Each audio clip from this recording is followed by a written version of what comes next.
Well guys, the inevitable has happened. The WRX rebuild has gotten thrown onto my plate. I think Yo bit off a little bit more than he can chew, and these videos actually take quite a bit of time to make. So here we are. His intentions were to turn this Frankenstein of a car into the perfect daily driver where you could enjoy it at the track or your local autocross event every weekend, but still drive it every day to work or get groceries and not absolutely hate it. So that is still the goal. The only change being I'm gonna be doing the videos instead of Yo. So hopefully you guys are okay with that. If not, I don't know what to tell you. That being said, the first thing we need to do is get the old J-pipe off of this car. It has a motive catalyst J-pipe on it, and with all the EPA emissions and fines going on, that is no bueno. So we're gonna switch it out for a parent catted J-pipe that is also resonated. Yo wanted to do a gentleman's build, so have an exhaust on there that's not too loud and drawing unnecessary attention. So this is definitely going to help with that. But this is just gonna help quiet things down a little bit. You're still gonna be able to hear the exhaust once you get on it, so it's gonna be a great option for us. So yeah, let's get this car up in the air. I'll take the old one off, and then we will get the new one installed.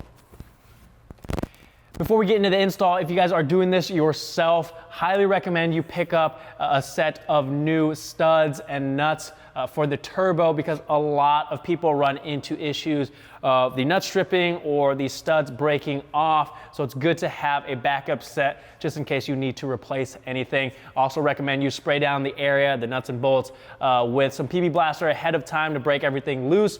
Now, hopefully we shouldn't have any problems with this car because it's not driven in the winter, so everything should come off smoothly.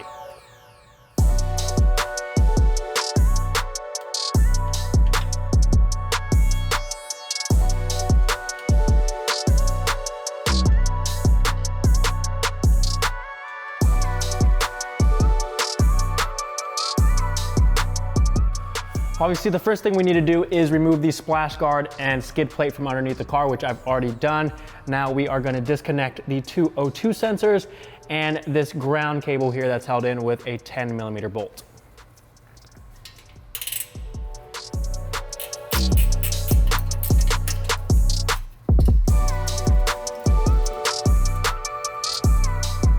Just put this back in here so I don't lose it.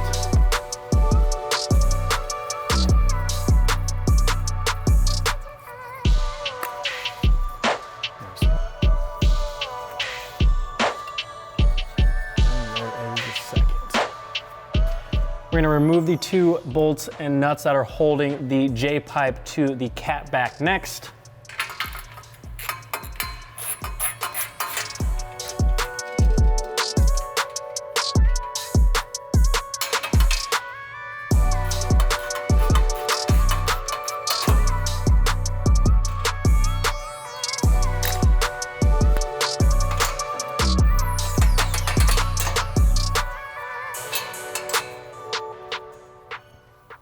We've got this 14mm bolt next that's holding the J-pipe to the transmission.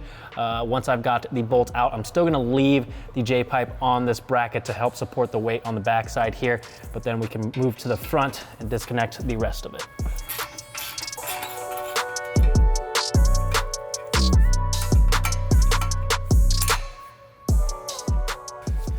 We've got everything on the back of the J-pipe disconnected. Now the only thing that's holding it in place is these four nuts. But before we can remove the whole thing, there's a couple brackets that we need to remove as well. Now keep in mind, since we do have an aftermarket J-pipe on here, this is gonna look a little bit different than your stock one, and the process might be a little bit different as well. I don't remember exactly what the differences are since it's been a long time since we've taken off the stock one, but it's pretty similar to what I'm showing you guys right here. We're gonna take this bracket off next, or this heat shield. It's held in with two bolts, one on this bracket here and then one on the top right hand corner.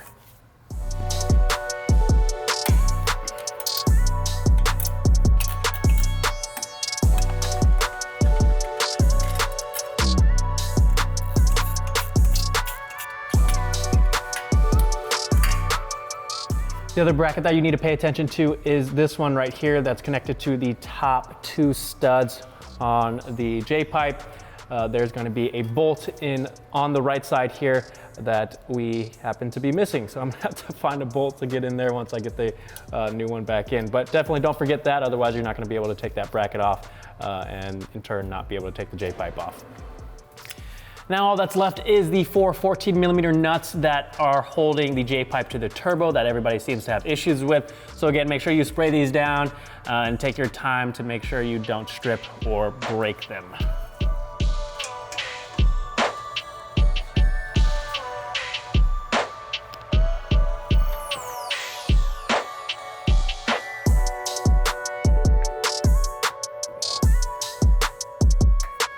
Easy enough.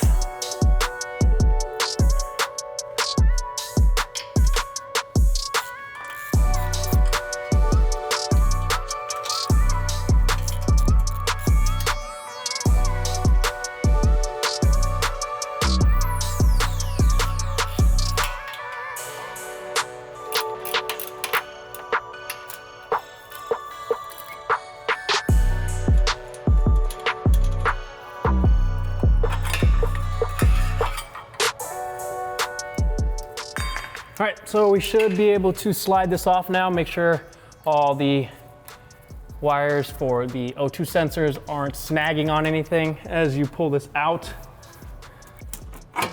There we go.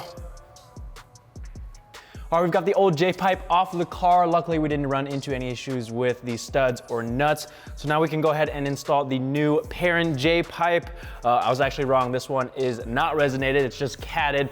Not a huge deal because the AWE Touring Edition exhaust doesn't really have any drone anyway, so I'm not too worried about it. We're gonna get this installed. I've got a new gasket on here.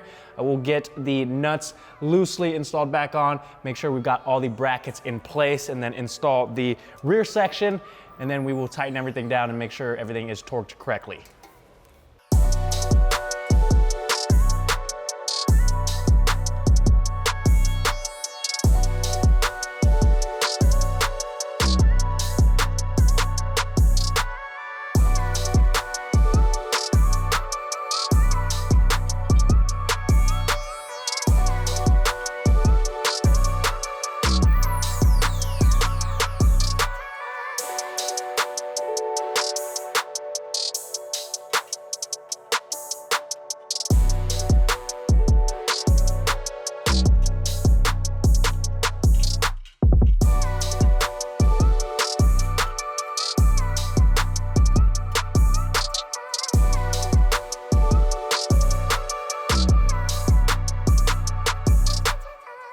For the back section, we'll just slip on the clamp here. Then we'll slide this in. And then secure it into place with the bracket that's on the transmission.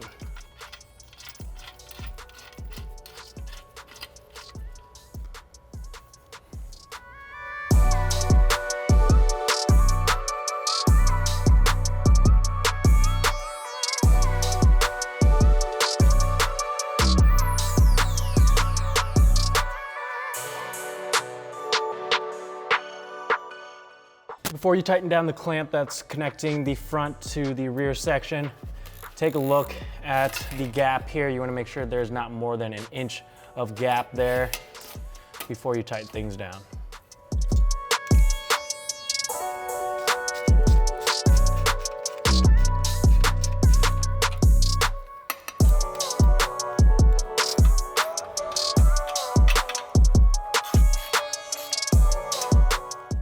We've got everything in place, so now we can start tightening down and torquing down the nuts and bolts. We're gonna start off with the 4 nuts that are holding the J-pipe to the turbo. These need to be torqued down to 31 foot-pounds. Once you have those torqued down, you can tighten down the rest of the bolts that are holding the brackets in place, as well as the clamp, the support bracket on the transmission, and then the 2 bolts that are holding this or connecting this to the catback exhaust.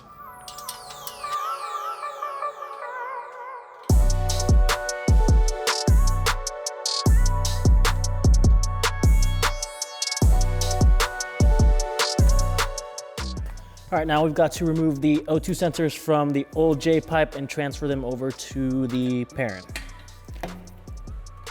Oh, geez.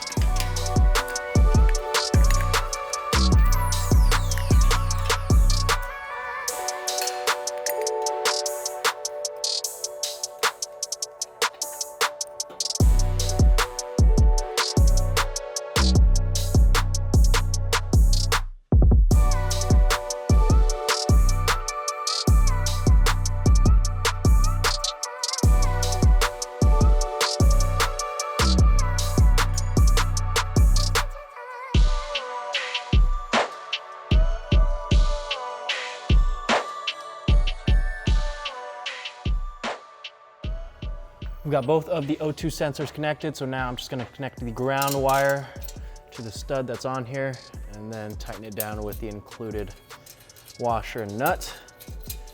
And then all we have to do is reinstall skid plate and the splash guard, and then we should be set.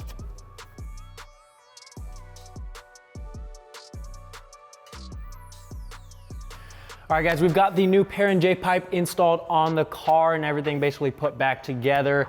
I do still have the tow mate unequal length header on here, and I know a lot of you guys were asking about numbers on that, and I did say that we're gonna take this to the dyno. So next week, we're gonna be taking the car over to Paragon Performance, and we're gonna throw this car on the dyno, get it tuned, and then see what we end up with. Let me know what you guys think, what your predictions are in the comment section down below. Who knows, I might do a giveaway if you are close, maybe a gift card or something off of the shelf. I'll let you guys know. But I'm gonna lower the car to the ground right now. Then next week, before we do the dyno, I'll also do some sound clips and we'll throw it in that video as well. So yeah, let's get this car on the ground.